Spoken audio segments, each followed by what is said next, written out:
Today we will be going to discuss about the problem minimum absolute distance between mirror pairs. So now the question is, you are given an integer array nums. Okay, we are given an integer array nums.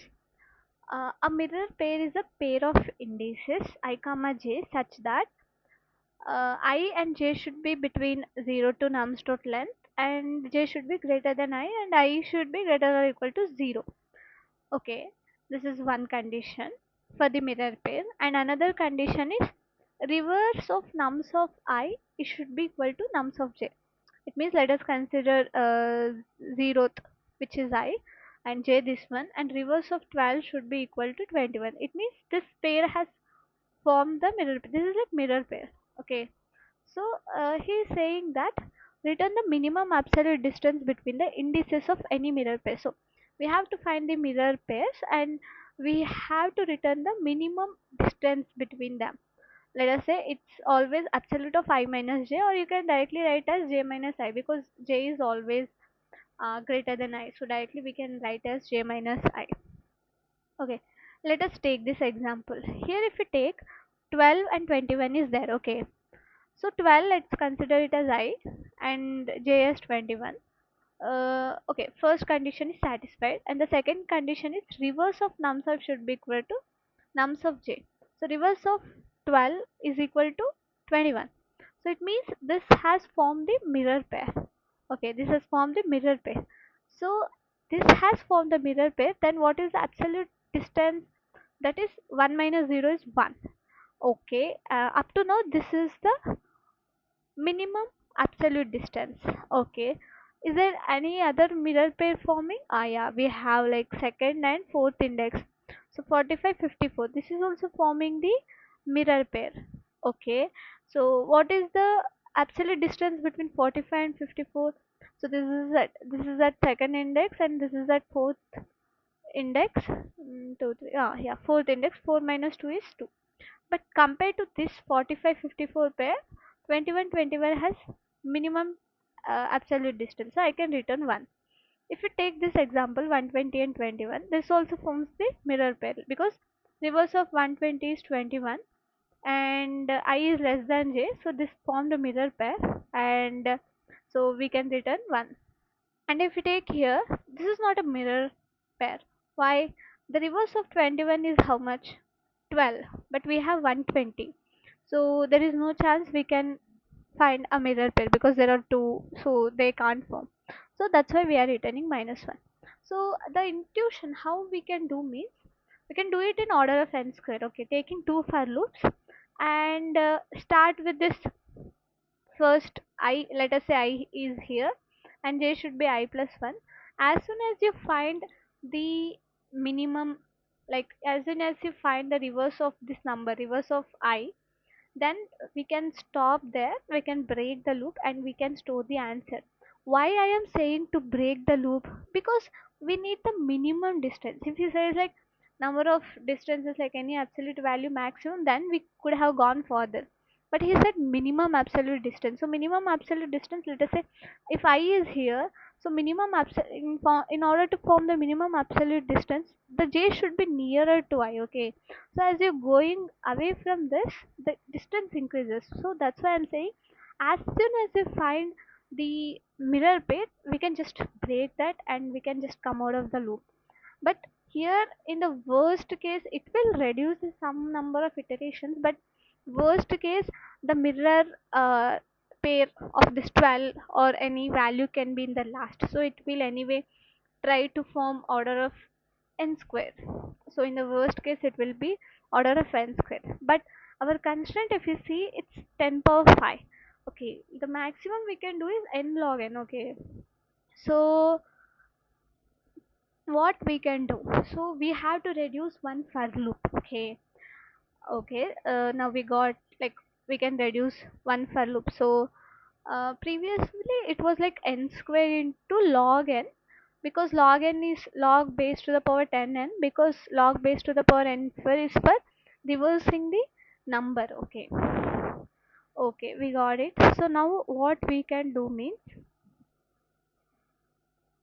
I will as we said, we have to find the minimum absolute distance, and at the same time we have to reduce one for loop. Okay, so what I will be doing means I will start iterating from the last.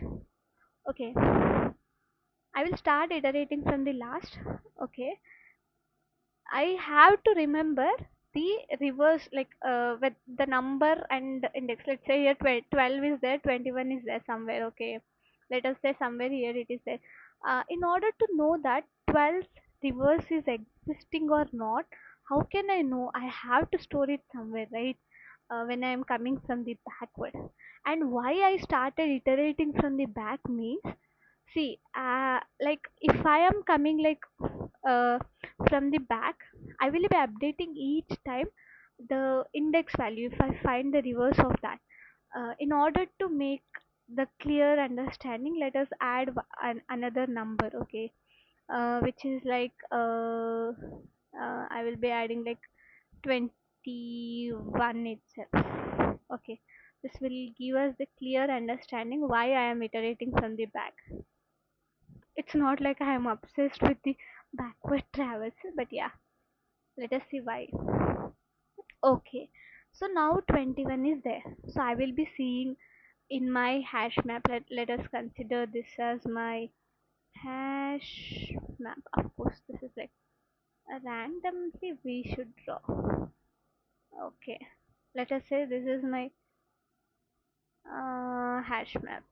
Okay, so now I will be traversing from the back.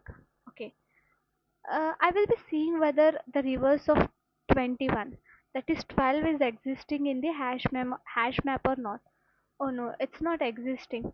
So what I will do is, because there is no mirror pair, okay. So what I will do means I will just simply put this 21, and the what is the index? So 5 is the index. So I will be just, okay, I will be just updating in a hash map. Okay, up to now there is no mirror pair. Okay, so I will be keeping the answer as, I will be taking the maximum value. Okay, 1 2 3 4 5 6. So like up to now the answer I will be taking 6. The maximum, there is no mirror pair, but in future if I didn't find any less than or minimum value, I can just return -1. Okay, while I'll tell you. Okay, then I'll go to 54. Okay, what is the reverse of 54? That is 45. 45 is there in this hash map or not? Oh no, it is not there. So I'll be just simply updating the same number, 54 comma 4. Okay, this is one pair. Then I'll be going here. 33's reverse is 33. Whether I have any 33 reverse or nothing is there, so I will be just updating. Okay, then I will be coming here. Okay, okay, I'll be saying 45 is the reverse number. Yes, of course I have 54, and this is I, and the I will be getting the index of this is 4, and I will be seeing what is the absolute distance between that. So 4 minus 2 is 2. So I'll be just simply updating answer as 2. Okay, then I have to update this also. So 45 comma 2. Okay, next I will be going to 21. Okay, so I will be seeing the reverse of 21 is 12. Whether 12 is there or not. Okay, 12 is not there, so no need to update answer also, but I will be, see, now I have 21 in already hash map. Okay, I can just ignore it. Why I have to store the, like, let us say 21 is there, but I am not storing the recent one because 21 is already there. Why I'm saying we have to update, let us see. So I didn't store the recent value. I went to the 12. Okay, what is the reverse of 12? It is 21. Okay, I have seen it is 5.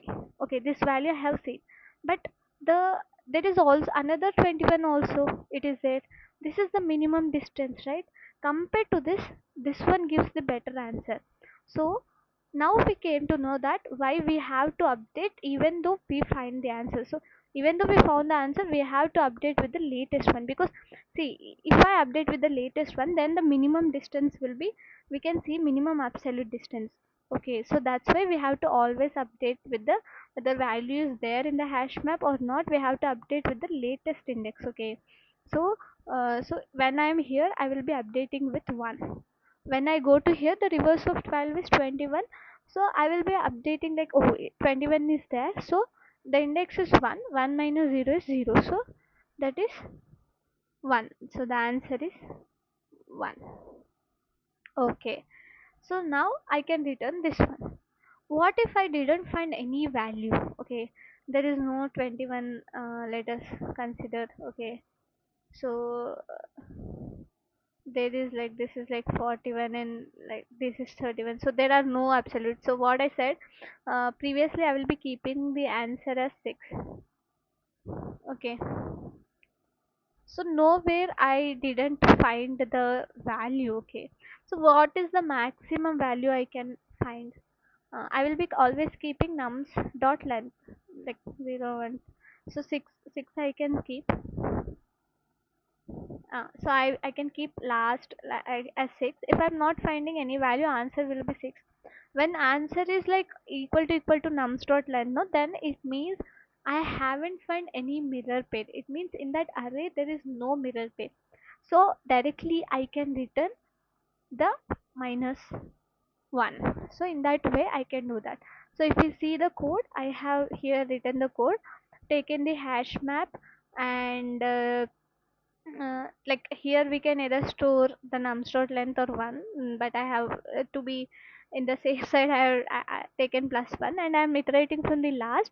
So I'm taking the reverse of nums of 5, and at the same time checking whether the number is there or not. If there, I will be updating, and whether that number is there or not, I'll be always updating in the hash map.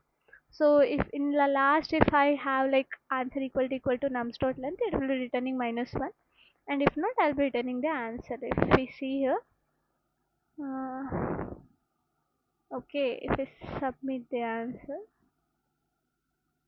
mm, so it has uh, solved successfully, like it has submitted successfully, it has accepted. Okay, so now comes the main part, time complexity. So where time complexity is, to reverse it is like uh, log base 10n. Okay, and I am iterating from the last, so it is like n. So n into base log base 10n. So it is within the expected range. So in this way we can solve. So if any further optimization I would like to know. So yeah, thank you.